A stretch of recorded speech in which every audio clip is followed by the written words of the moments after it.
Hi, if you click on this video, then you're looking for advice, attending, go orange and blue, JK. But no, this school is really great. If you're considering it, I say absolutely yes. So basically, I'm a senior majoring in actuarial science, which if you don't know what that is, it's a bit of finance, insurance.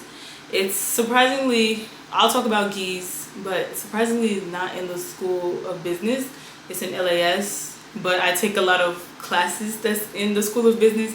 But I would tell you guys a little bit more about that. But yes, so a little bit about me. I'm a transfer student. So at first I attended Drake University in Iowa. I really didn't like it. The atmosphere, the people, the environment there just wasn't for me. I thought I would have preferred a smaller school because I thought it was like more one-on-one, like literally in class, like one-on-one. But it's like literally the only difference is that the teachers know you. And if you want the teachers to know you, I would not recommend this school.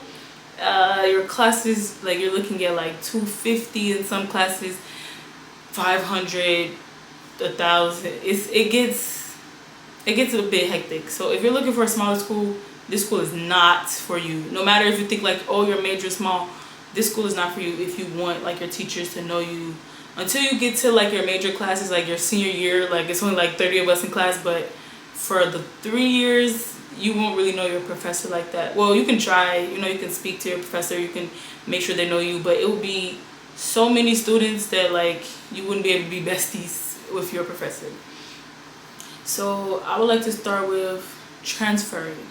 So as a transfer student, you have like a different path. So it's like you feel like a freshman, but like since you've done college before, you like get a little bit of what college is like, but like every school is different, so you also still feel like a freshman because you're in a new environment. Like even if you think, oh, like I've done school already, you did not.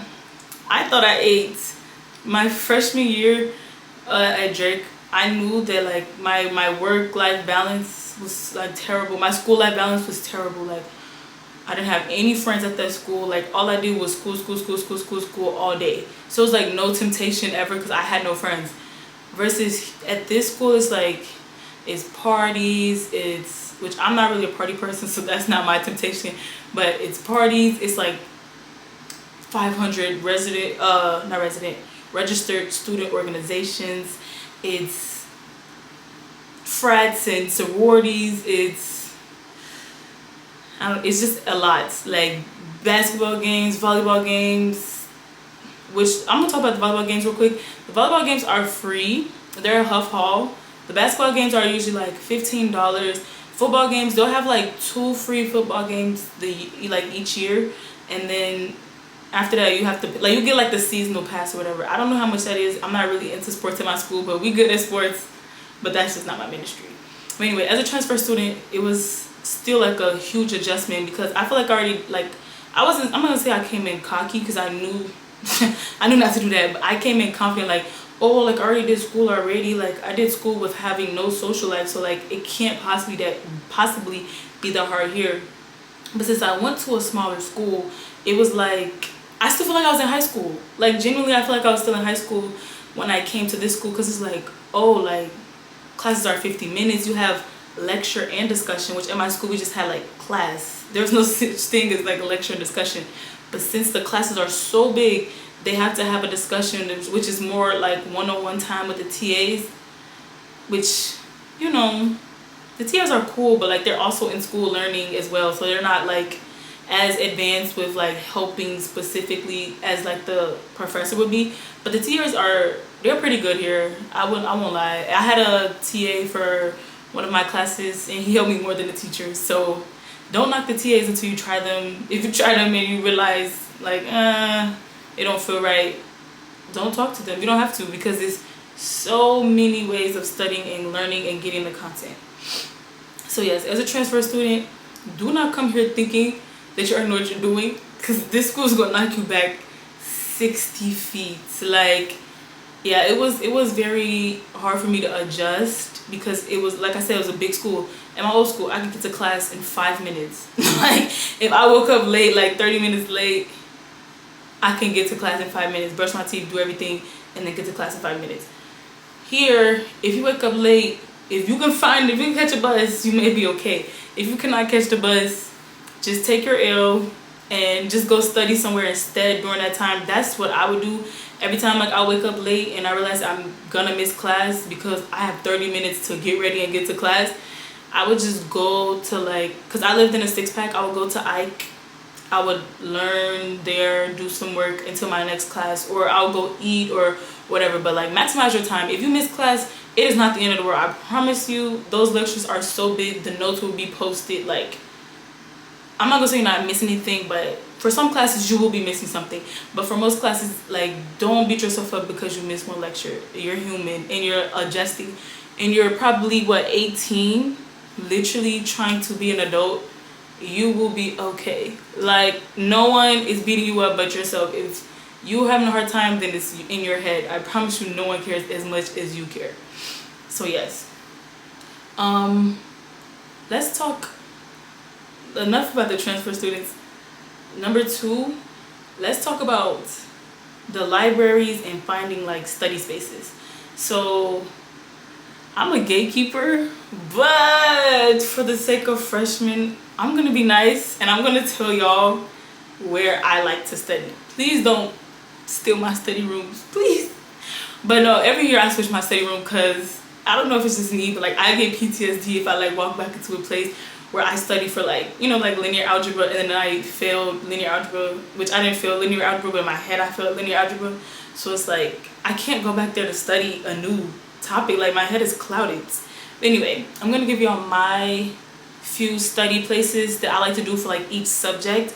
Like I said, my major is like math and things like that. So it's like, for me personally, different places have a different vibe. So the places I like to go when I'm writing a paper is the psychology building. I like to go to the psychology building because it has an atrium, which is, if you don't know what atrium is, it's in like outdoor filling space. That's literally basically the definition. It's really pretty.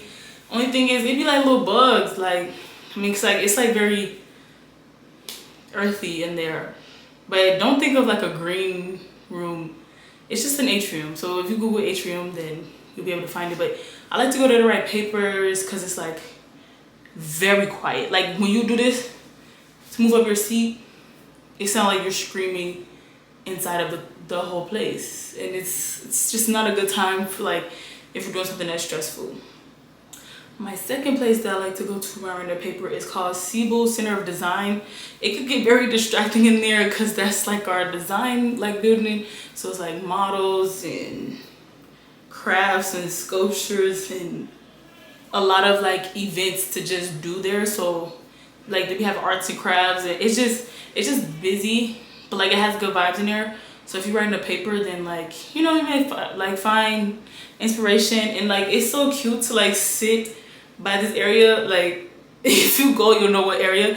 It's like an area that it's like an open classroom looking area. It's in the corner, and then you can like see outside on the steps. And on the steps during the summertime, you see a lot of skateboarders literally jumping and doing a lot of, I be rooting for them through the window, but I don't ever say anything to them. But yeah, it's very nice. The vibes over there are pretty good. But those are the places I like to go to write a paper. Now, to get into that hard grind culture, I feel like if you need to be around other people that are also in the grind culture, Granger Engineering Library is the #1 place to go. Like, even when you're just like doing your own work, and you don't even have to be eavesdropping, you literally just hear other people like, yeah bro, like Jacobian theory. I'm like, you get me. I don't know you, but you get me. So it's just like things that you like, bro, I hate this, like this is so annoying. Then you hear the next table literally trying to teach the next person how to do the Jacobian. It's just like a good vibe. And if you don't know what Jacobian is, it's something in calc, and it's also in stats 410 at that school. Those are the numbers at the school, which I'll talk about that as well. But yeah, so like if you want peak grind culture, Granger Engineering Library is #1. Like, And if you want to talk first and is it fourth floor, you can talk. Second and third floor, look around, everybody on mute. Engineering library, number 1. Number 2, the main library, the orange room, whatever, because you can eat in there. Most libraries say don't eat. I'll be in there eating regardless. Because how are you going to tell me that I'm sitting in this library from 6 p.m. to 10 p.m. You think I'm not finna eat anything? You for real? Okay, well, I'm gonna eat anyway. And then if you tell me to put the food up, I'll put it up. But the next day I come back, I'm gonna have food again. Like, I don't know, that part of it doesn't really make sense. I get that they're trying to, keep it clean. It's just like, that's just not possible. If you're studying, like the best way you study is if you have a little snack to eat while you're studying, so you don't have to leave to go eat, then come back and study. No one's gonna do all that. I feel like that rule was made by someone that didn't go to college. Because if you know how stressful studying is and you want to eat and you need to eat, then you wouldn't make no silly rule like that. And I'm not the only one. If you think I'm the only one, everyone's eating in the library. Like, but anyway, the orange room and the library is really on the main floor. It opens at 9. That place is nice. Please don't book all the cubicles. That place is nice because you have cubicles. So me and my friend, because this is just my experience, we had a very, very, very, very terrible teacher. He didn't know what he was talking about. He was whispering. His handwriting was terrible. So every day at that time, but I don't have that class at the time no more. So I would say what time? From 9:30 to actually 12, because I had an hour break in between. So from 9:30 to 12, me and my friend would book a cubicle, like a little study space. It's really called study room or whatever when you go on like the app or the website. It's called study rooms, and I think the max time you could book it for is 3 hours at a time. So if you have like 4 friends, y'all can do it all like that, but please don't do that so other people can use the rooms too. But yeah, so the study rooms, me and my friend like literally abused that privilege. Like we used it a lot. It was literally how we got through applied statistics, like genuinely just meeting there every morning, well not every morning, 2 times a week instead of going to class, which I would not recommend. That's just my technique. Do not recommend to anyone. Go to class, please. Don't listen to me. I got a B. That was not me. I got a B. I don't know how, but just don't do what I did, because you probably could have got an A if you went to class.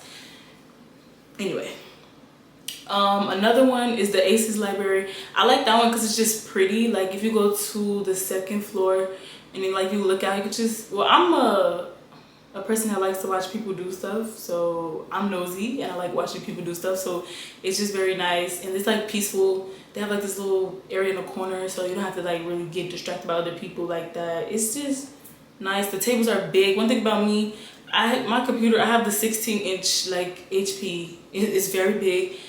I am not a iPad note taker. I have my notebook. Then I might also have my iPad because I may be watching something in the background so that I can study longer. Because if I'm just taking the notes, I'm just trying to write down the notes, then I'll have something in the background playing or like a podcast, whatever. So I have my computer, my iPad, and my notepad. And the tables are big enough to where I can do all of that. Some places, the tables don't be that big. Like if you go to class, the tables like literally are very small. But yes, that is my like top 3 studying spaces for like hardcore. Of course there's other places. If y'all want other places, like ask in the comments and I'll give y'all. It's so many places. The school is so big, it's so pretty, but those are just like my places I like to go for like different vibes that I need. But next year it will change again because like I said, I don't like going to the same places because it just has bad vibes. But yes. Number 3, getting involved on campus was very hard for me. So it's like, for me, I don't like cliques. So it's like, they would tell you go to the like BNAC and go to the Native American house and go to La Casa. Like they basically always tell you to like go to these houses, go to these cultural houses, go to these cultural houses, even if you don't identify. Like to me, I feel like the people that go there already have friends there and they're like meeting their friends there. It's very rare for someone to just be going in there by themselves. So like for me personally, it's just like, okay, I'm a little shy, a little social anxiety. So it's just like, if I'm just there and I see like everyone with their friends and then I'm just sitting there like being fake mysterious, you know, it's just not a good vibe for me. So I've been to those. I've only been to BNAC, which is, BNAC stands for Bruce Nesbitt, BNAC, African American Cultural Center. Yeah, something like that. It's one for Black students. They have a Native American. They have a like Latin culture, etc. And La Cultural. La Casa, I don't know why I keep trying to say La Cultural. La Casa has free lunch on them Tuesdays or whatever. But usually a lot of people misses it because that's like peak class time. I feel like they should change it to like dinner, but that's not me. That's their prerogative, to each their own. But I think they should change it to dinner because less people have class at 5 p.m. than people have class at 12. So it's just like, if you can catch it, catch it. If you cannot, I haven't caught it yet because that's like peak class hours for me. I've never been able to catch it. So hopefully next year I'll be able to catch it. But yeah. So I recommend, we have literally I think 500 registered student organizations. So I've done this like blanket making one with like women. I think it was really just women in general. And I enjoyed myself a lot. But I just didn't go back because I don't know why. It was sophomore, it was my sophomore year, technically my freshman year. I just was trying to figure out everything, so like I didn't go back, and then I forgot the name of the student organization. So, you know, we win some, we lose some. But I found this one is called Stitching a Line. I literally learned how to crochet, and like that's like my side hustle right now. Something that I learned in school that I've been wanting to learn like forever. I learned how to crochet, and it's called Stitching a Line because there's people in there that's also knitting or doing embroidery or crochet, but it's someone in there that does everything.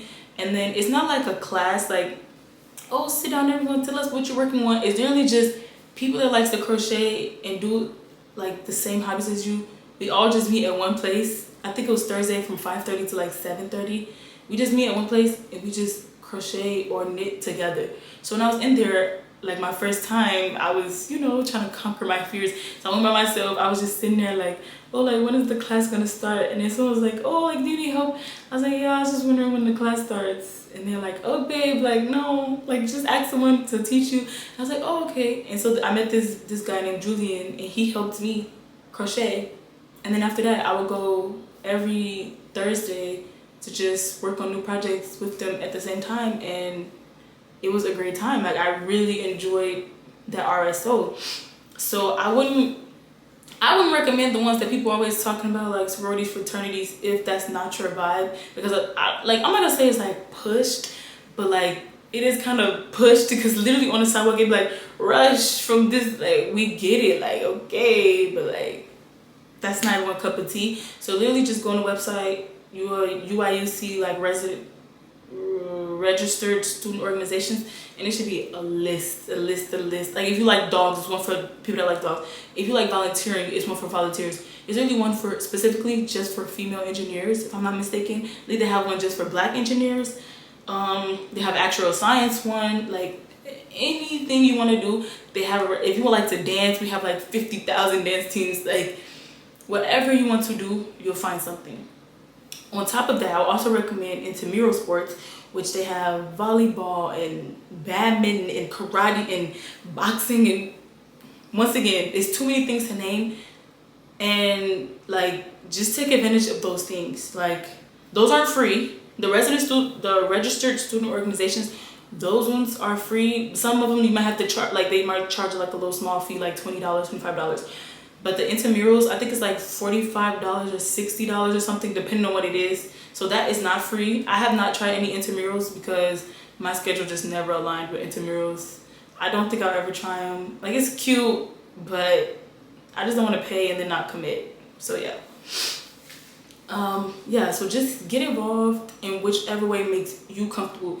Don't listen to the people, oh, you should do this. No, you should not do that, because that's not gonna work for you. So me listen to everyone like, oh, you should join BNAC and BNAC and BNAC.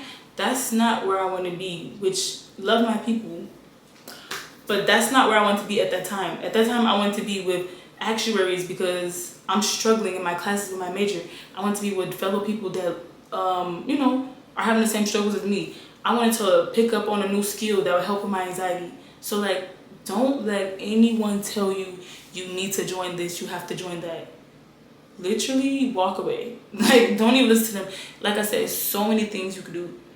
You can literally do, like, they have like cycling classes and spin classes and yoga and stuff that you could pay for. Like, they have like a little timesheet. That's all at the Arc, which that's like by the Memorial Stadium, which if you go to football games and stuff, then you'll see where that is. But please don't listen to people telling you, oh, you should do this, you should do this. Don't do that.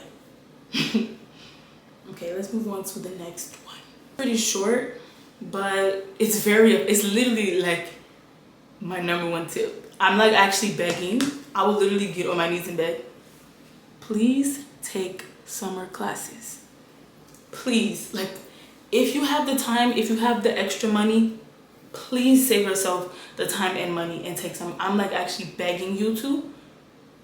Like, I'm from Chicago, so like I could take advantage of Chicago city colleges, and it's like very cheap for me. But if you're like an international student, it's like way more expensive for you than it would be for me, unfortunately. But if you have the extra money, like I said, bro, because time is more valuable than money. I promise you, you do not have time in college. Like, you think high school went fast? Like, I'm blinking and I'm a senior in college. That does not make sense. How am I 21? How am I 21? That does not make sense to me. So please take advantage of summer classes. Like, things like, okay, let's say your major was, what's something that needs like help? Let's say you're like pre-nursing or whatever. And you have to take Calc 1, I think, or Calc 1 or Calc 2, I think, to be pre-nursing. Math is not your strong suit. You hate math. You don't like math at all. That's not your strong suit. You literally just want to be a doctor. You didn't think doctor meant math. Take them at a city college. Like, I'm begging you, because for one, it's like you're focusing on one class. Although the information that you're learning is like twice the time, like we get 16 weeks when we're at school, we get 8 weeks over the summer. But I promise you, it's way easier to manage one class over the summer, especially because the vibes during the summer, like, I don't know, the serotonin, dopamine in the air of the summer, the way summer smells, it makes the class just easier. And then usually the ones that's online, you don't even meet in person. It's literally strictly like Zoom or asynchronous. So it's like way easier than if you take it at U of I, which has a very strong math program. They're literally there to like teach it as if you're trying to get like your PhD. Whereas if you take it at City College, it's just taking it to get credits. Like, freshmen in like high school could take these classes. Like, it's made to be easier for you to understand. So Spanish, if you're not good with languages, which I should have took Spanish over summer. If you're not good with languages and you're in school of LAS, unfortunately you have to take a language class. Sorry, wah, so sorry. But take advantage of the summer classes. Spanish over the summer versus Spanish during the school year, like I said, we have a very strong Spanish department. So it's like, if you take it there, they're teaching it to you as if like you want to actually learn it.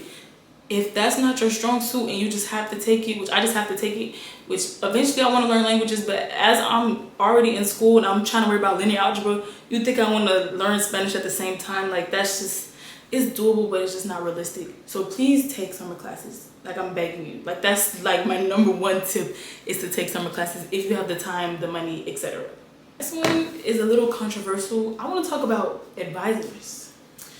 So when they accepted me for general studies, which I knew exactly what major I wanted to get into, but they had to see me get a B in like 2 classes before I can actually declare my major.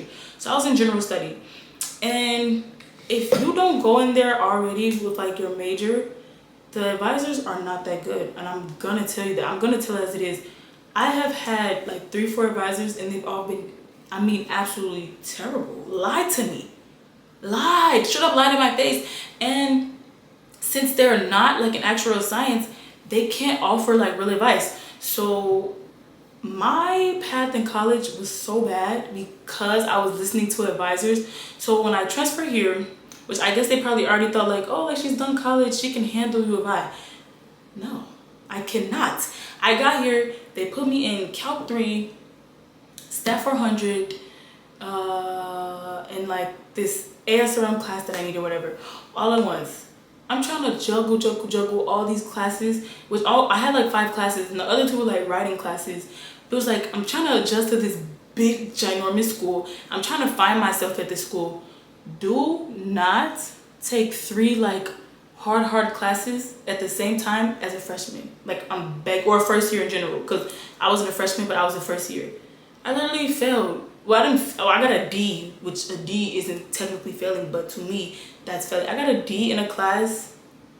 I dropped Calc 3, which he should have told me to keep. If the advisor knew, he would have told me to keep Calc 3, because I dropped Calc 3 because it was just too much going on. So I dropped Calc 3 and took Stat 400 instead, when I should have took Calc 3 first and took Stat 400 second. So I failed. I got the D, which that was one of the classes that I needed a B- to declare my major. I got the D, devastated, like, oh my gosh, I can't pick my major, like this is so bad, oh my gosh. So me listening to the advisors got me nowhere.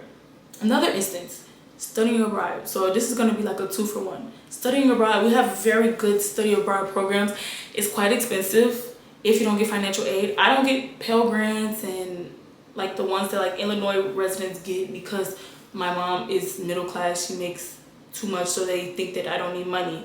Okay, cool beans. But I don't get money from school. So study abroad is very expensive if you don't get money from school.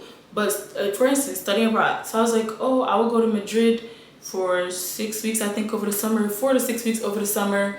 And it was like December when I decided during winter break, I was applying to scholarships, doing everything. The first day of school, I went literally to the office like, do I need to take any Spanish classes? I haven't taken Spanish since high school. Like, do I need to take any Spanish classes? Like, please let me know now so that I can take it now, so that, you know, when the time comes, I'll be where I need to be. She's telling me like, no, like I checked the website 15, 20 times. I saw nothing. So acceptances to, you know, study abroad came around in February. The man texts me like, or emails me and says, oh, you were supposed to take a class. I said, this can't be my fate. He said, yeah, I see you haven't taken it since high school. Like, why did you think you didn't have to take any classes? I was like, oh, like I met with so-and-so, I forgot her name. I met with so-and-so, she told me I didn't have to take a class. He's like, oh, I need to talk to her because that was not true. I can, what did he say? Like defer or like postpone it for basically this summer. If you want to like do it then. I'm like, oh, okay, thank you. So me listening and trusting the advisors, she's telling me like, oh, you need your passport. I'm like, I already have that. You need this. I already have that. You need this. Everything that she said, I already had. The things that I need to take, which was Spanish, I didn't have, and I couldn't study abroad. So I'm like, okay, these advisors are just not it. And that was my sophomore year, spring semester. I have not been to an advisor since. I don't trust the advisors because it's just like, it's too much misinformation, it's too many moving parts, it's 44,000 students at the school, so I don't expect you to know everything, but like, please just don't misguide me and make it to where my experience isn't good. So me personally, I do not trust advisors. If you have a great advisor, big ups to you, congratulations, keep them, hold them tight, make them your best friend. But I have not had great experiences with advisors at all. And like, also the advisors were like, I get that they're just trying to do their job, but it's also like discouraging because it's like, I'm already defeated because I got the D in stats. So then I'll go to the advisor and be like, oh, like, they'd be like, oh, like, what's your path? Like, what do you want to do? I'm like, actual science. They was like, do you think you could get the B? Like, oh, I just was having a tough time adjusting. Like, it's like, I get that, like, to them, they're probably like just asking a genuine question, but to me, it was like, very discouraging. Like, oh, like you're questioning like if I can actually get the B, like telling me I need a backup just in case. Like, instead of, you know, instilling the confidence, like, I know you got this, I'll see you in whatever to transfer your major. Like, I get they're probably just doing their job, but to me it was very discouraging and heartbreaking hearing them like, oh, like, you know, do you actually think you could get the B? I'm like, oh. Sorry, excuse me. But yeah, advisors, no bueno for me. But if you have a good one, go ahead. Let's just go into failing classes. Like I said, listen to me. Are you looking? If you fail a class, it's not the end of the world. I thought my world was ruined, and I failed not one, 2 classes. And this is why I'm telling you to take summer classes. I failed Calc 3 at this school because, for one, we couldn't use calculators. It was like the geometry of calc.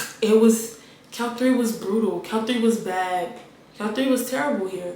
And it's literally a weed out class. It's literally designed to get people like me out. So it's like, if you're an engineer, I think you have to say Calc 3 here. But if you're someone like me, actuarial science, I think they literally just put Calc 3 just cause. But Calc 3 is just not it. And I literally and I have no shame in my game, I got an F.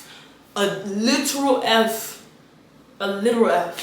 Took it over the summer, got a B. And I really got a B because I was juggling school and work. So I could have gotten an A if I was more focused on the summer class, but I was not, unfortunately. But I got a B. So I'm like, wasted money at the school, wasted my time. I think they dropped it, so it's like a W on my transcript, which a W is bad if you don't redo the class. And a W stands for withdraw. So let's say it was like a class you took for jokes or whatever. You took astronomy, and you didn't need astronomy. You took astronomy, you thought you were gonna ace it, you get an F. Or you drop it like when it's past the due date of dropping without the W. The W will stay on there until you retake the class to get the W off. So you should not have W's on your transcript if you're not retaking the class. So do not take classes that you don't need. Because them classes that you think you have to get a guaranteed A, no you're not. Well, you probably can, but you know, just don't underestimate any class at this school. I underestimated way too many classes and got too many B's because I did that. Do not do that. Don't add no classes extra if you don't need it. I promise you, just stop. Like, don't do the guarantee A's everyone says, because it's not a guarantee A. No class is a guarantee A at this school. I promise you it's not. So yes, failing is not the end of the world. You'll be okay. Like, I'm about to say look at me, but you don't even know who I am. But look at me, I'm here, I'm a senior, I'm doing well, prospering, kind of. You know, no one cares. I mean, the jobs may care. I'll let y'all know if the jobs care, but like, it's character, it builds character. It shows that I'm human. Okay, I got the F, okay, then I got the B. So what does the F really stand for? The F just stands for that I'm finished. That's it. But yes, let's move on to the next one. So office hours and like TAs and teachers and stuff, that's cool. But I think the best way as a college student to survive,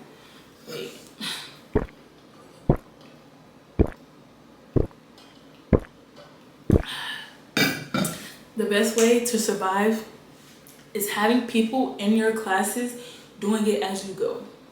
Yes, the teachers are there for extra help if you just simply can't get it, like nothing's making sense. Office hour the teacher to death. Go to every TA's office hour, office hour, office hour, office hour. So I've experienced both because my sophomore year I had no friends in my major. So I would go, like, it would, for staff 400, I think we had like 7 office hours. I went to every office hours. I never did any homework by myself. I don't care if you ask me questions. If I don't know, like, that's what bothered me, and that's why I don't go to TAs anymore ever since I found my study group. It's just like, if I come to you and I say, I don't even know where to start, I don't even know what equation to use. Like, can you break the whole thing down to me and can we like go through it together? And then you ask me, okay, which one do you think it is?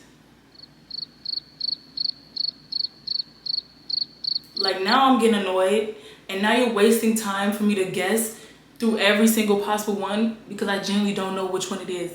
Because I genuinely am like struggling, and then you proceed to ask me, okay, where do you think you should start? I just told you I don't even know where to start, like, at all. And you proceed to ask me a dumb question like that, which I needed my homework done. Don't care.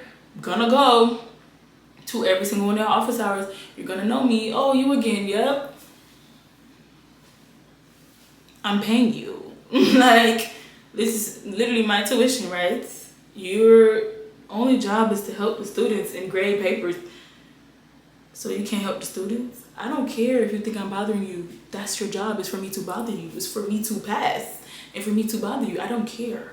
So me personally, I just don't like the TAs no more ever since I found my friend, because they're just snarky and like, just like, if I come to you and say exactly, like most of the times when I go to TA, I'd be like, oh, like I know how to do up to here. Here's where I get stuck. Okay, boom. If I'm telling you I don't know anything, can we start from scratch? And you proceed to ask me, okay, where do you think we should start? Why are we wasting my time and my energy? Like, this is so pointless. So it's just annoying when you have to, like, you know, fend for yourself and be by yourself in your major. It's very lonely. It's very just not great. The TAs aren't there all the time. So if you want to go to the gym at 5 to 7 instead of being on office hours from 5 to 7, then it's like, oh well, what do you do? Versus if you have a friend, you can send them a text like, oh, this is where I got stuck, and then they can FaceTime you and explain. You can meet up, you can do whatever. You can meet up at 10 p.m., whatever the case may be. Literally whatever the case may be. So it's just better to have a study group or people that you like to study with. When I was at Drake, my old school, I had a study group, but it was like, I feel like they were just smarter than me. I didn't like the vibes because they were smarter than me. And so it was just like, I feel like I was just like, you know, dead weight, tagging alone.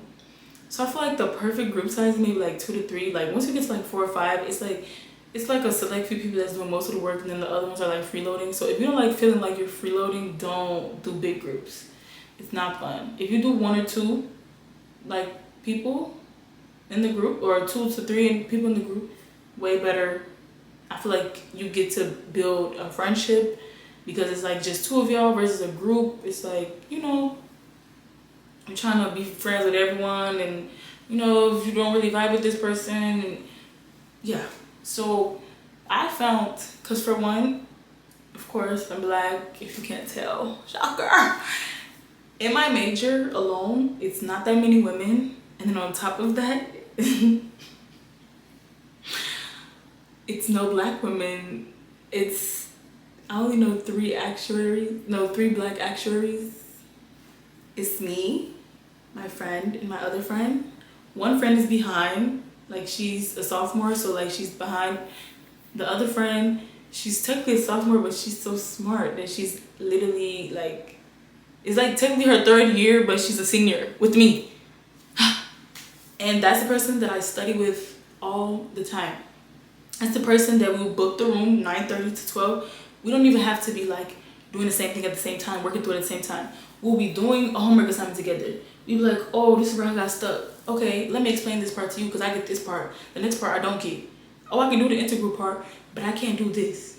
So if you find a person to just do your work with, for one, it makes it, you know, less lonely. For 2, if you have like quick questions that you need to ask, you can ask the person next to you. And it's just like better. So it's like when you're about to study for an exam, you compare notes, you do like, it's just way better than just like a TA and like a teacher versus someone that's like literally in it, learning it with you. A TA teacher, I feel like since they've been TA and teaching for so long, it's like they know the cheat codes, they know the ins and outs, versus someone that's freshly learning it with you. It's a better experience because y'all learning together at the same time. So please find a friend in your major, at least one. The more the merrier, but at least one. Just please. Like, it literally made my college experience, my junior year, like just great. We literally commingle our schedules. We be having the exact same schedules, but she might have like extra like gen eds because I have more gen eds fulfilled. But like our core classes, like our actuary classes, we have the same classes at the same time, and it makes the world of difference. I promise you it does. So yes, find a study buddy, please. Is being an RA. So I was an RA my junior year. It was quite interesting. I really loved my residents. They were so sweet. I was a 4-4 RA of Snyder, which Snyder is substance free. So like the kids would be making jokes about how they be doing substances, and it was just a good time. They were just very sweet, very smart kids. Like bruh, like they were so smart. Like the Calc 3 class that I failed, one of the residents got an A. I was like, oh, you go girl. As a freshman, and I failed it as, well, technically a freshman, but I was like a sophomore or a freshman. I was like, oh, okay. So it's just like, it was just really nice. My residents were really sweet. Sometimes it's annoying because you want to sleep and then you hear them in the next room being loud. But to me, like, okay, so the job, we got a little stipend. I'm not going to say exactly how much it is, but just know it's below $200 a month. So if you're doing it trying to get like, you know, proper work study, wouldn't recommend. Cause that little one, that 200, after you get tired of dining hall food, that's outside food for like 2 weeks. Yeah. And as far as like they pay for housing and meal swipes, so you don't have to worry about that aspect, which that is like $13,000 of the tuition, which is so insane to me. But whatever. But yes, so for me, the RA experience was nice resident wise. Didn't realize how much work it is. So if you have a very busy work schedule, like you already have a job at, let's say, Panda Express, and then your major is actuarial science like mine, being an RA will not work for you. Like, it's like a commitment. So it's like you don't have to always be there, but like the residents don't know like who's on duty all the time, so their default is to just knock on the RA door and be like, hey, I need help with this. And I'm like, babe, like technically I'm not on the clock, but like I'm an RA, so like it's like being a mom. Like you're forever in charge of some kids. Like genuinely. So it's just like if they knock on your door, I mean, you can say, oh, I'm not home, don't answer, but I never mind. My residents will knock on my door for like relationship advice. Like literally just anything. Like, oh, can you sew my pants back for me? Oh, I have a hole here. Like they would just bother me. Like I would just call them my little brothers and little sisters. Like they were just annoying. They would just be bugging.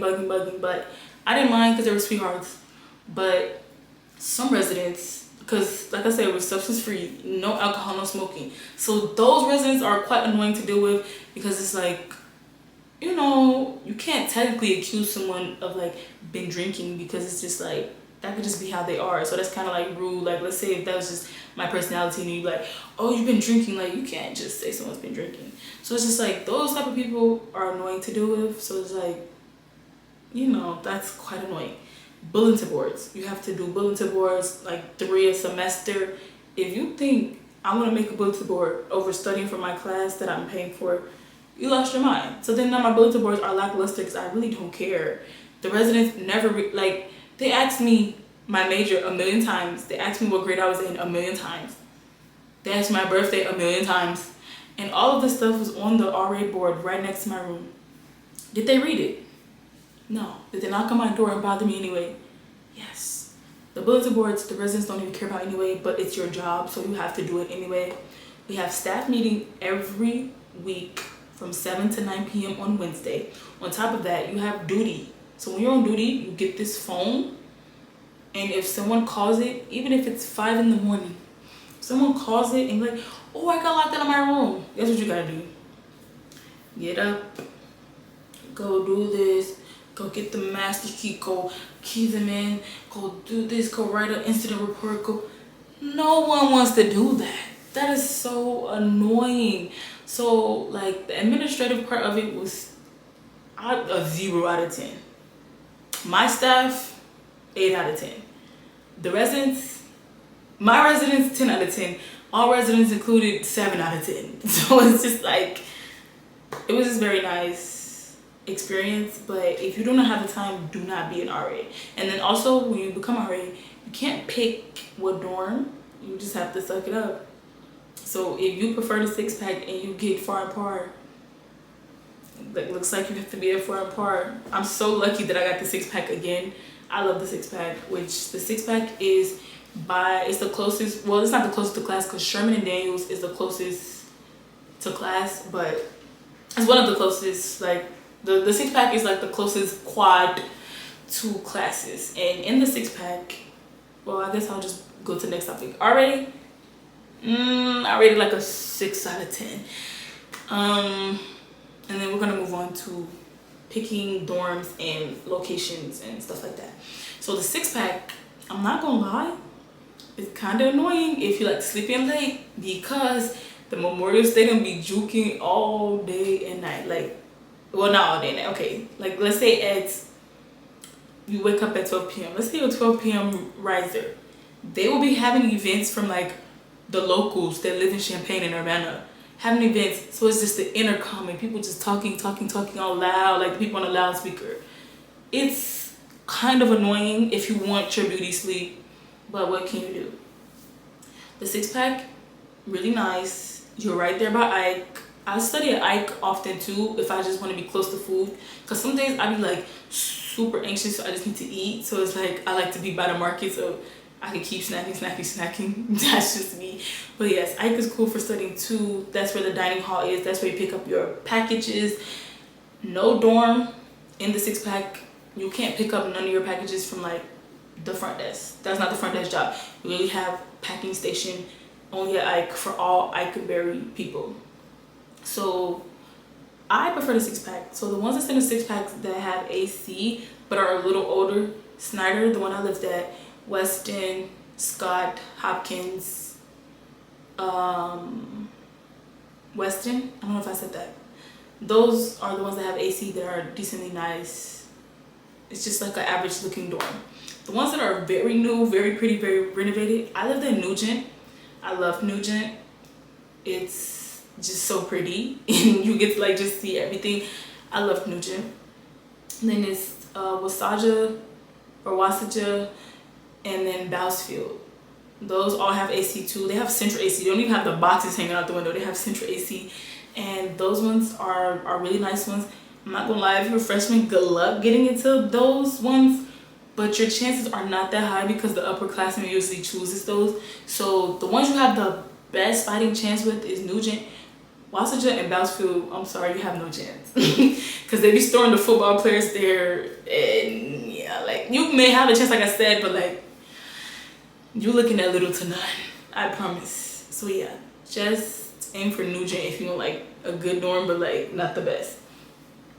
And then it's technically 2-3 more in the 6-pack, but they have no AC. Once again, I lived at Taft, hated it.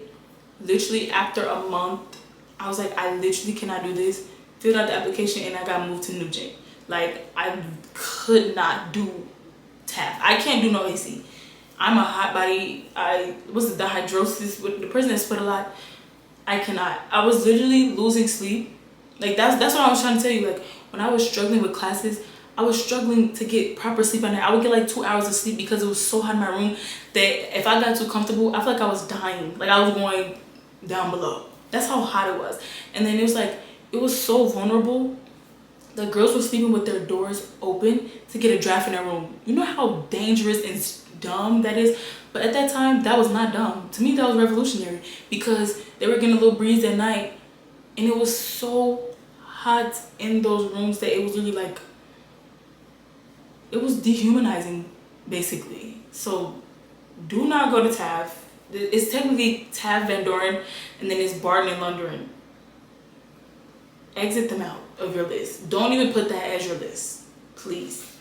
But ISR is really nice. I wouldn't like living at ISR because it's like, it's just too busy. Like versus my dorm, I be walking around, you know, just like bogus. You know, I might have on some little shorts and like a shirt and just, I can have my robe on. Like, I don't know. I feel like the atmosphere, like, you know, a more low-key dorm, you could feel like more at home.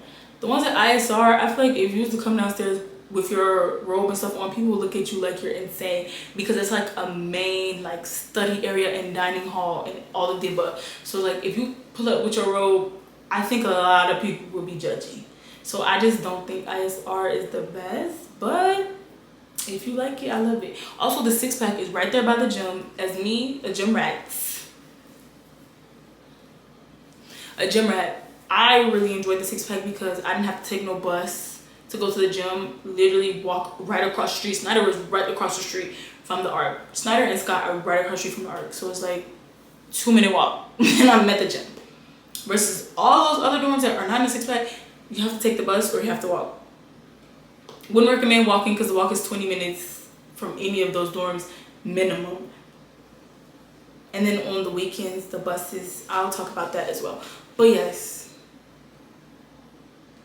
Far and Par and Lauren, I don't like to talk about them because, you know, they just over there. Don't go over there. Stay in the six-pack.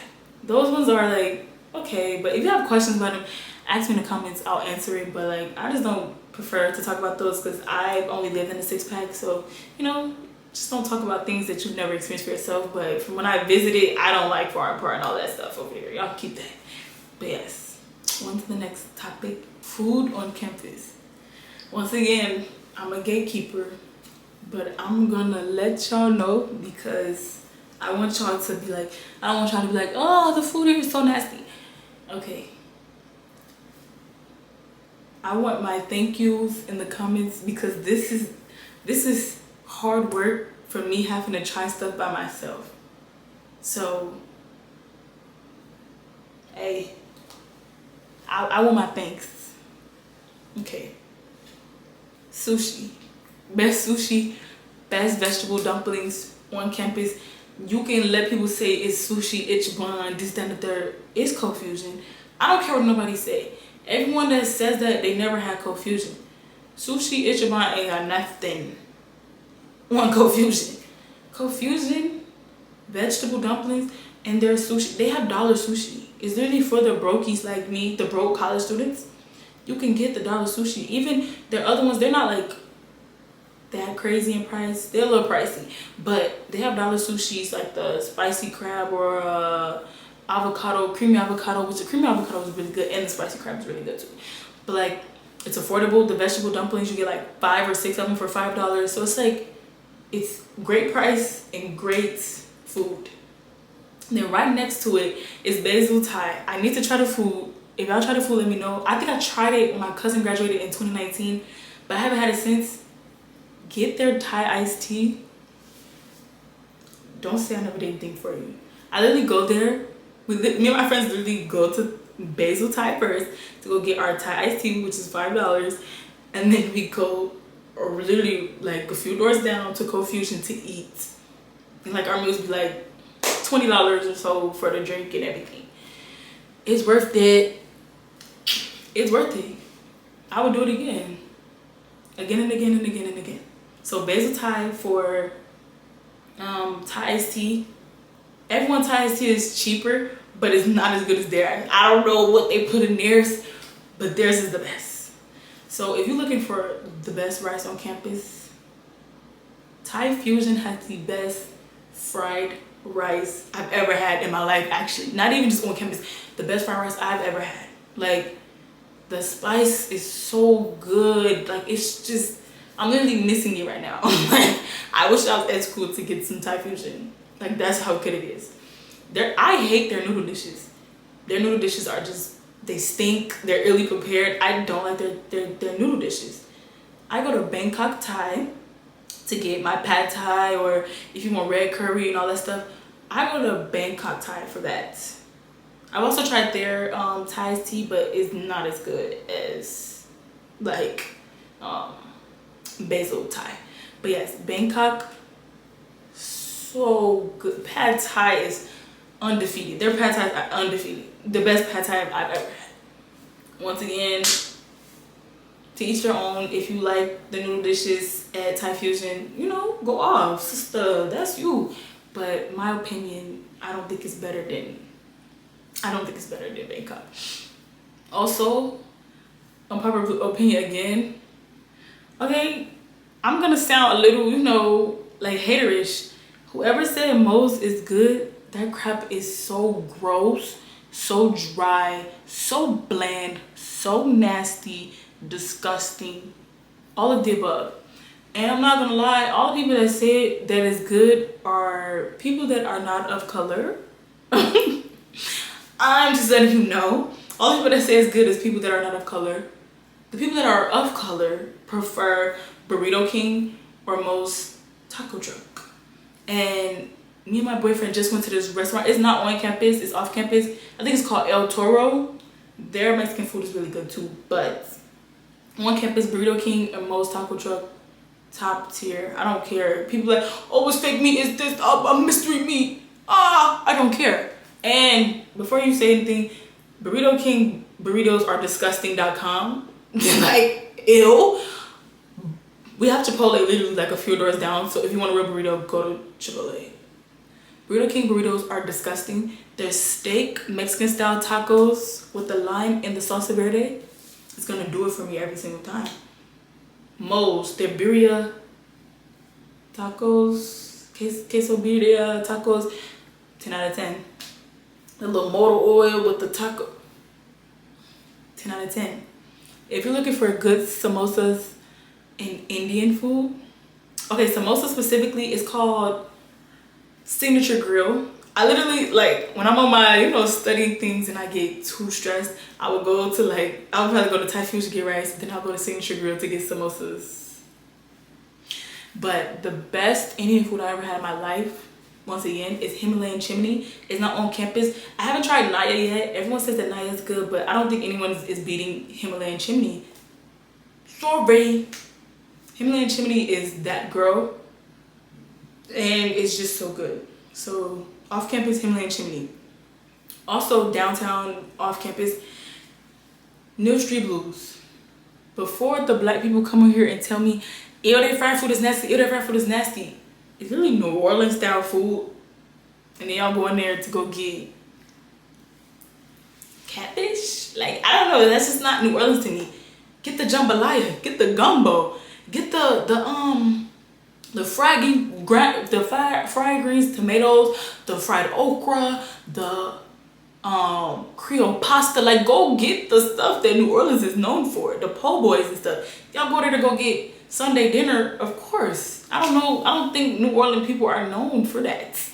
So go get the stuff that's New Orleans inspired, because that stuff is really good. Their Creole pasta has me in a choco. Their jambalaya has me in a choco, because it has chicken and I don't eat pork. So therefore, this is the only jambalaya that I'll ever get to try, really, because if you go to places like New Orleans, they put pork in everything and I don't eat pork. So yes, I feel like I could go on a tangent day and night, day and night, day and night. But I'm gonna just leave it to those who those food recommendations. I love those restaurants. Top tier. Okay, the next one. Navigating a big school was very hard. Like I said, the campus alone is just massive. So just take the buses. If it's like a day you don't have class for an hour, just take the bus. If it's the weekend, just try to take the bus off campus. Just getting comfortable with the buses changes the whole vibe of college. Like, at first, my sophomore year, I never took a bus. I walked everywhere. Unless I was going to far and far, I walked everywhere. Wasting time. I was leaving out 30 minutes before class so that I can walk. When I could take the bus and leave, maybe, like, you know, say myself 10 minutes, 20 minutes before class, or 15 minutes before class, and still get to class on time. Take advantage of the buses, please. Take advantage of how the bus is already including your tuition. They already charge you the $75. So if you don't use it, you wasting your money. Use them buses. Okay, not when I'm on the bus, because there'd be too many people, but, like, just use the buses, please. Like, it's literally, you're paying for it. Also, things that you're paying for that if you don't know, now you know. They charge you health insurance, right? Because it's not, you know, safe to assume that everyone has health insurance.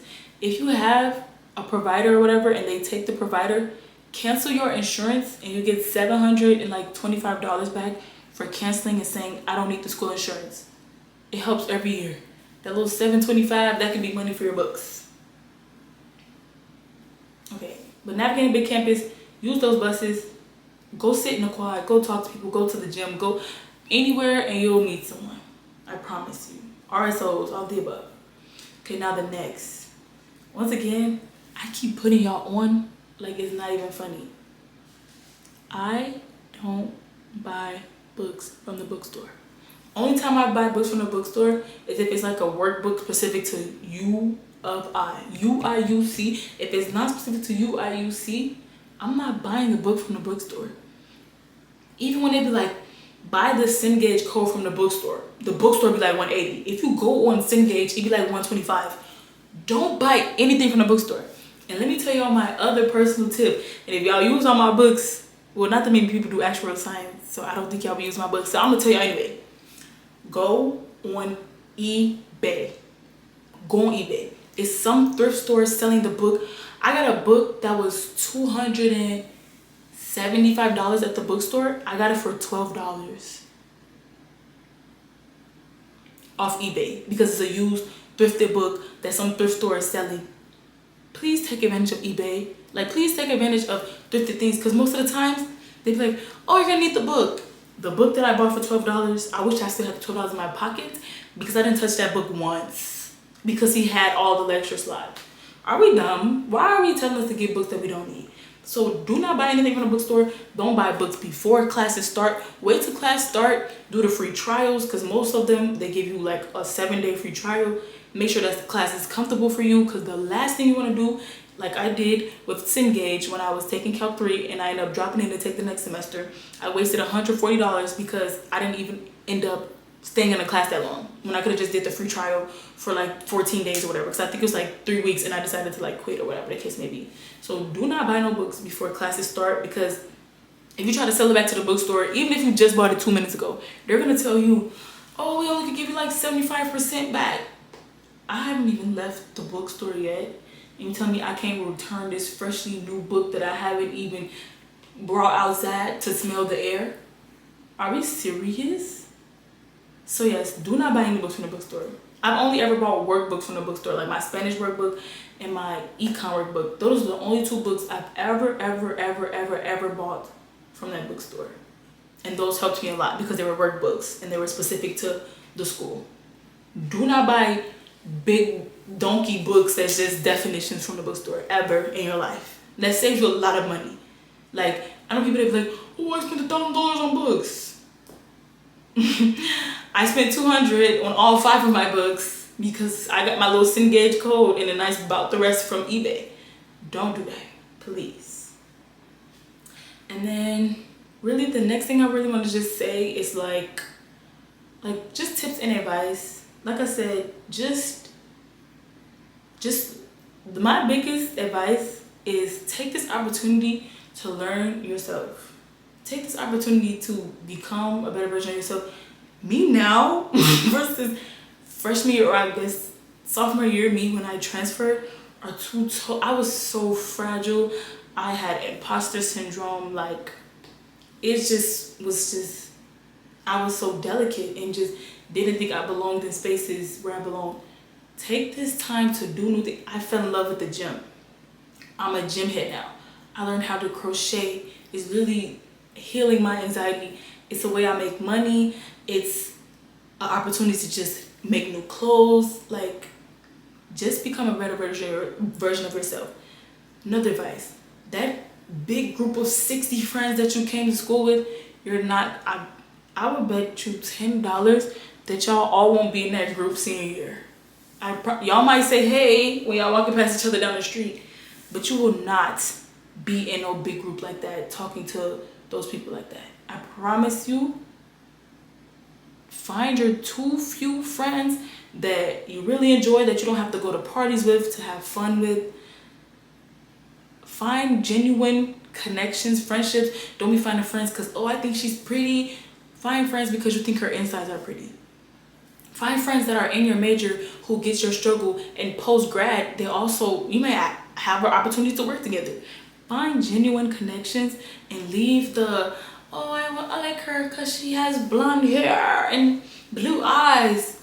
Okay, and when blonde hair, blue eye back stabs you in the back, and now you think the world's out to get you. Then what? Now we the bad guy, Billie Eilish, because you mad because she just did you like that. that's my biggest advice. Take advantage of all the resources. OMSA, if you're struggling with mental health like I was my first year, use the Turner Drew, what is it called? What's counseling and therapy. Go there. That's not free because it's including your tuition. Also, like me, I was dealing with imposter syndrome because, like I said, I'm a black woman in a space that black women are not usually welcomed or where they want us to be. And I'm just calling how it is. They don't want me in those classes. They don't want me to be there. Like, but I'm gonna be there. And now I'm very comfortable in my skin. I'm very comfortable where I'm at. I belong in these classes. I'm paying my money just like you. I'm studying just like how you are.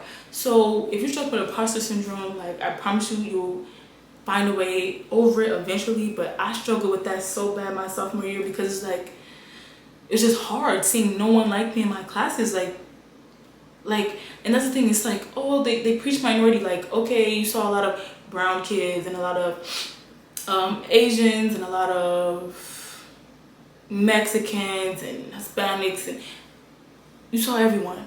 But to be the only one in the space, it's like, I get minority, but it's like, it's not the same, because my percentage of minority versus your percentage of minority in this space is way different. Literally, actuaries, it's like 1% black actuaries. Then on top of that, I think it's like little to none black women actuaries. Like, we don't even exist for real. So as far as like Hispanics and Asian stuff, they have like 5%. 5% versus less than 1% is a big difference. So when I found my one little black friend in actuarial science, I literally held on to her tight. And now, like I said, our schedules commingle. So just find that person in your classes that's gonna make school academically just so much better. And it's also someone that can hold you accountable, someone you can study with, it's just a better overall experience. Also, meal swipes, get the 1045. Don't let them do the 15 unlimited. You're not even gonna get that down the hall. Do the 1045, please. Also, I'm done. If you have any more questions, also, okay, no, I'm not done. One more thing. I told y'all I don't trust advisors. It's this thing called degree audit. I call it DARS. It's called degree audit, UIUC.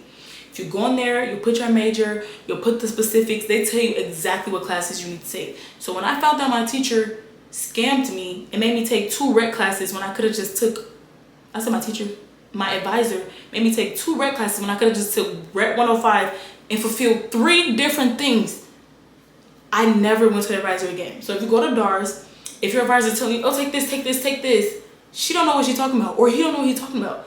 Go to DARS, it will tell you exactly what classes you need to take so you don't waste time like I did. It tells you your GPA, your major GPA, what other classes you need to take, your transfers, your W's, your drops, your everything. That's my last advice. But go to your degree audit and figure it out there.